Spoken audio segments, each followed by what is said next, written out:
एक ओनर जिसको पैसों की बहुत प्रॉब्लम थी, जिस जगह पर वो काम करते थे उस ओनर के डेथ के बाद अचानक से उन्हें सारी प्रॉपर्टी मिल जाती है। इस प्रॉपर्टी के साथ बहुत सारे सीक्रेट्स निकले। क्या एक दूसरे पर भी ट्रस्ट कर सकते हैं? या आज की हमारी 2020 की मूवी डेंजरस लाइफ इसमें हम देखेंगे। इसमें अलग अलग टर्न्स आते हैं और लास्ट का पेबैक भी बहुत अच्छा है, तो लास्ट तक इस वीडियो को जरूर देखिएगा। अब बिना किसी देरी के एक्सप्लेनेशन स्टार्ट करते हैं। मूवी स्टार्ट होती है और हम हमारी मेन कैरेक्टर जिसका नाम है केटी इसे एक डाइनर में काम करता हुआ देख सकते हैं। उसका हस्बैंड एडम में उसकी शिफ्ट खत्म होने का वेट कर रहा था। एक्चुअली बहुत ही यंग एज में ही इन्होंने शादी कर ली। एडम स्कूल में है और उससे केटी सपोर्ट करती है। ये दोनों बहुत ही होपफुल थे कि एडम को अच्छी सी जॉब लगेगी तो इनकी सिचुएशन चेंज हो जाएगी।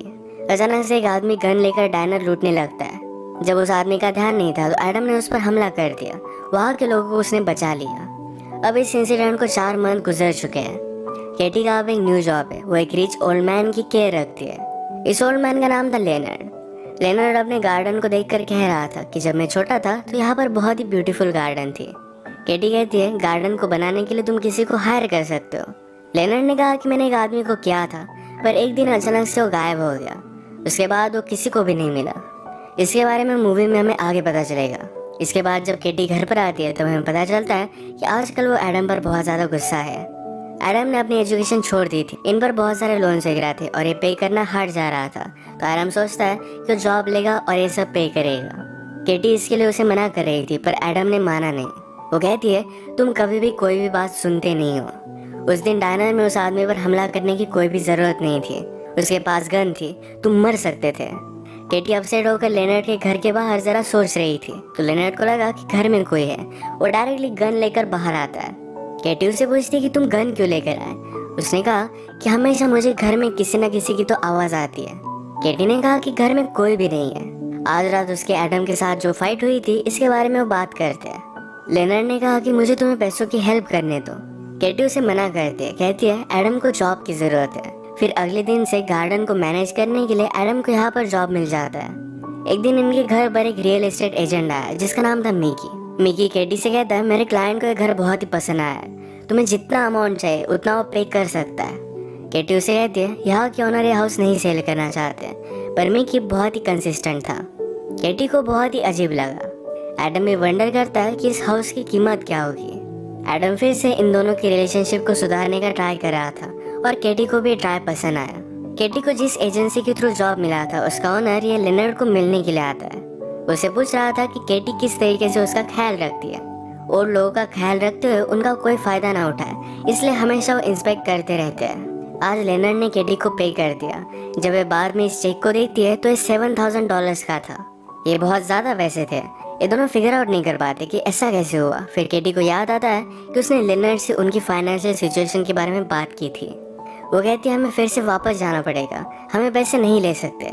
पर आज बहुत ही लेट हो चुका था, अगर उन्होंने बिल्स वगैरह पे नहीं किए तो उनकी बिजली कट जाएगी। तो एडम कहता है आज हम इस चेक को डिपॉजिट कर देते हैं, बाकी पैसे वापस कर देंगे। अगले दिन केटी लेनर्ड के यहाँ जब काम पर आई तो उसकी डेथ हो चुकी थी। ये नेचुरल डेथ थी। केटी को बहुत बुरा लगता है। एडम उसके पास आया तो लेनर्ड के हाथ में एक चाबी थी। वो वंडर करता है कि चाबी किसकी है।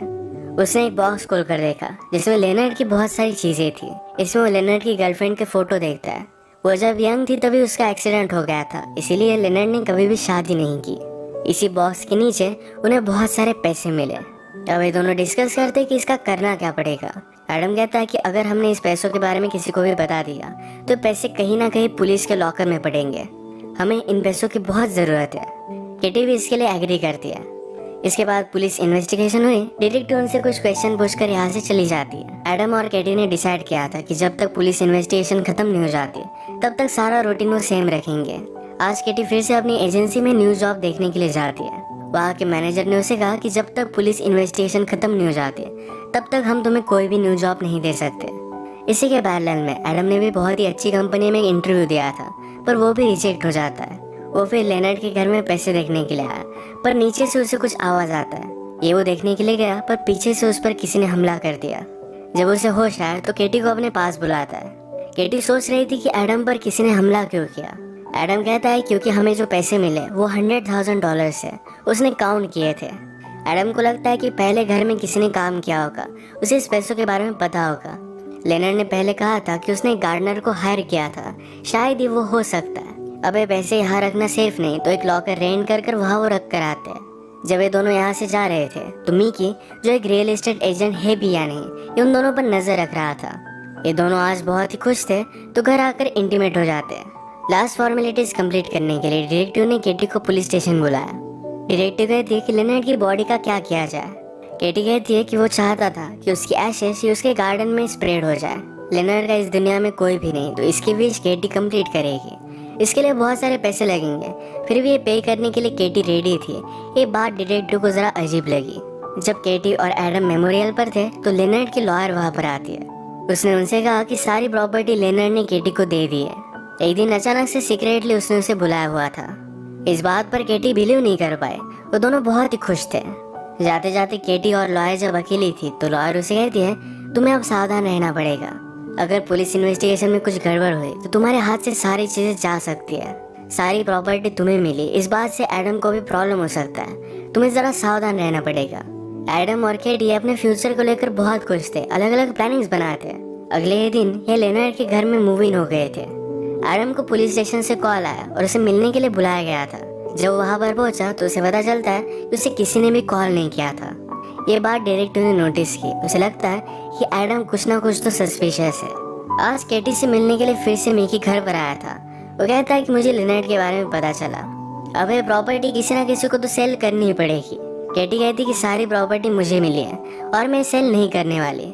मिकी इस बात पर बिलीव नहीं करता। वो कहता है इस तरीके की विल कोई भी बना सकता है, मेरी तुम पर नजर रहेगी। केटी ने कहा कि अब नेक्स्ट बार तुम मेरे लॉयर से बात करोगे। रात में केटी डिस्टर्ब थी। एडम को इस सारी चीजों के बारे में बताती है। एडम कहता है हमें मिकी को इग्नोर करना चाहिए। जितनी कम चीजें हमारी और पुलिस इन्वेस्टिगेशन में हो उतना ही अच्छा होगा। केटी ने बाथरूम में एडम की एक वॉच नोटिस की जो बहुत ही एक्सपेंसिव थी। एडम पहले भी बोल रहा था कि वो फिर से अब गरीब नहीं रहना चाहता।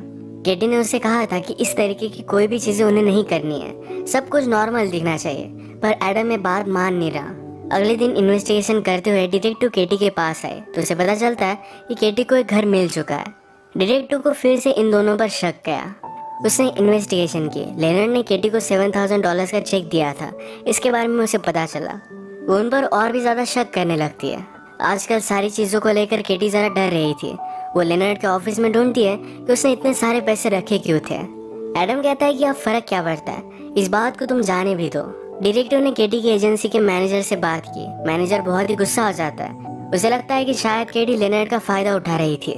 आज केटी जब घर को चेक कर रही थी तो उसे एक एटिक मिला। इसमें एक सीक्रेट डोर था जिसके अंदर जाने पर उसे एक जगह पर डेड बॉडी मिलती है। वो बहुत ही ज्यादा डर गई। वो डिस्टर्ब होकर रो रही थी। एडम उसे सहारा देता है। केटी कहती कि उस आदमी को किसने मारा और क्यों। एडम केटी को बहुत सारे डायमंड्स दिखाता है। कहता है इस वजह से। एडम ने पहले उस डेड बॉडी को डिस्कवर किया था और डेड बॉडी के पास ये डायमंड पड़े हुए थे। केटी को लगता है कि जो गार्डनर यहाँ पर काम करता था शायद ये वही है। ये डायमंड देख ही रहे थे तभी अचानक से केटी की एजेंसी का मैनेजर वहाँ पर पहुंच जाता है। वो बहुत ही गुस्सा था पर केटी उसे घर में भी अंदर नहीं आने देती। केटी एडम से कह रही थी कि हमें इस डेड बॉडी के बारे में पुलिस को बता देना चाहिए। एडम कहता है कि इस इन्वेस्टिगेशन में और भी कोई प्रॉब्लम आया तो हम सब कुछ चीजें लूज कर सकते हैं। वो इस बॉडी को ठिकाने लगा देता है। रात में सो रहे थे तभी घर में इन्हें किसी की आवाज आई। एडम ने केटी को बिना बताए गन भी बाय कर ली थी। ये गन लेकर वो बाहर निकलता है पर स्टेज पर एजेंसी का मैनेजर था। ये गन देखकर डर गया और वो नीचे गिर जाता है। उसकी इंस्टेंटली डेथ हो गई थी।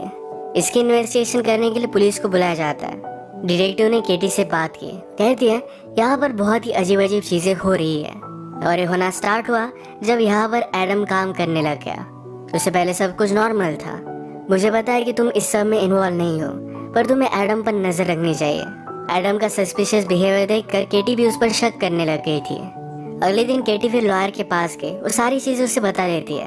लॉयर ने कहा कि अगर पुलिस को लगता है कि एडम ने ये सब किया होगा तो घर की तलाशी लेंगे। तुम्हें सारी चीजें बहुत ही सेफ रखनी पड़ेगी। केटी फिर लॉयर के साथ जहाँ पर लॉकर रखा हुआ था वहाँ पर जाकर चेक करती है तो लॉकर में कोई भी पैसे नहीं। लॉयर कहती कि एडम तुम्हें धोखा दे रहा है, वो जल्दी से यहाँ से भाग जाएगा। केटी घर पर आए तो एडम सारे पैसे लेकर पैकिंग कर रहा था। एडम उसे कहता है कि मुझे कई दिनों से लग रहा था कि मेरा कोई पीछा कर रहा है। मैंने उस रियल एस्टेट एजेंट के बारे में और भी जानकारी निकाली। उसने एक्चुअल में एक रॉबरी की थी। ये रॉबरी उसी डायमंड्स की थी। इस रॉबरी में उसका पार्टनर वो गार्डनर था पर उसे पुलिस ने शॉट किया था। उसे छुपने के लिए लेनर्ड के घर में बहुत ही अच्छी जगह थी, तो यही आकर वो छुप गया। मिकी बहुत ही डेंजरस है, वो इन्हें भी मार सकता है, तो दोनों मिलकर यहाँ से भाग रहे थे। अचानक से मिकी इनके घर में घुस आया। उसने केटी पर गन लगा दी। वो पूछता है कि डायमंड्स कहाँ है। एडम ने भी अपनी गन निकाल ली, कहता है कि उसे जाने दो। मिकी एडम को शूट कर देता है। एडम बहुत ज्यादा इंजर्ड हो चुका था। मिकी उसे देखने के लिए गया, पर एडम भी उसे शूट कर देता है। केटी उसके पास आई। एडम की हालत बहुत ही खराब थी, वो बहुत रोती है। उसके पास ही एडम की डेथ हो गई। उसे बहुत बुरा लगता है कि उसने एडम पर शक किया था। केटी को ढूंढते हुए लॉयर उसके पास आई। जो भी हुआ ये सब बातें केटी लॉयर को बताती है। लॉयर कहती है कि मिकी बहुत ही स्टूपिड था, उसे छोटा सा काम भी करना नहीं आया। वो बातों बातों में डायमंड्स की वर्थ बता देती है, जो $3 मिलियन थी। केटी को इस बात पर शक आया, तो लॉयर ने भी सब कुछ बातें बता दी। उसने कहा कि मैं मिकी को रिप्रेजेंट कर रही थी। वो अपनी सिचुएशन से तंग आ गई थी, तो इसी वजह से मिकी को रॉबरी में उसने हेल्प की थी। अब वो केटी पर गन लगाती, कहती कि डायमंड्स कहाँ है। वो उसे मारने वाली थी, तभी डिटेक्टिव वहाँ पर पहुंचकर लॉयर को मार देती है। केटी ने ऑलरेडी डिटेक्टिव को कॉल लगा दिया था। और इसके बाद 4 मंथ्स गुजर चुके हैं। हम देखते हैं कि केटी प्रेग्नेंट थी। उसके पास डिटेक्टिव आई। डिटेक्टिव उसे बेबी के लिए कॉन्ग्रेचुलेट करती है। केटी ने कहा कि अब भी मुझे डायमंड्स के बारे में कुछ भी पता नहीं, एडम ने ही उन्हें सेफ रखे थे। इसके बाद डिटेक्टिव यहाँ से चलेगी। हम केटी को लेनर्ड की गार्डन को मेंटेन करता देखते हैं। यहाँ पेड़ के नीचे कुछ पानी गिरा और यहीं पर हम डायमंड को देख सकते हैं। ये डायमंड अब केटी को मिल चुके थे। पुलिस केस भी खत्म हो चुकी है, अब उसे कोई भी प्रॉब्लम नहीं आएगा। इसी के साथ इस मूवी का एंड हो जाता है। अगर आपको वीडियो अच्छा लगा तो प्लीज़ इसे लाइक और कमेंट जरूर कर दीजिएगा। मैं बहुत सारी मूवीज लेकर आता रहता हूँ, तो प्लीज़ इस चैनल को सब्सक्राइब कर दीजिए और बेल नोटिफिकेशन आइकन दबाना मत भूलिएगा। हम फिर से मिलेंगे और एक नई मूवी के साथ। तब तक के लिए थैंक यू और आप अपने आप का ख्याल रखिए।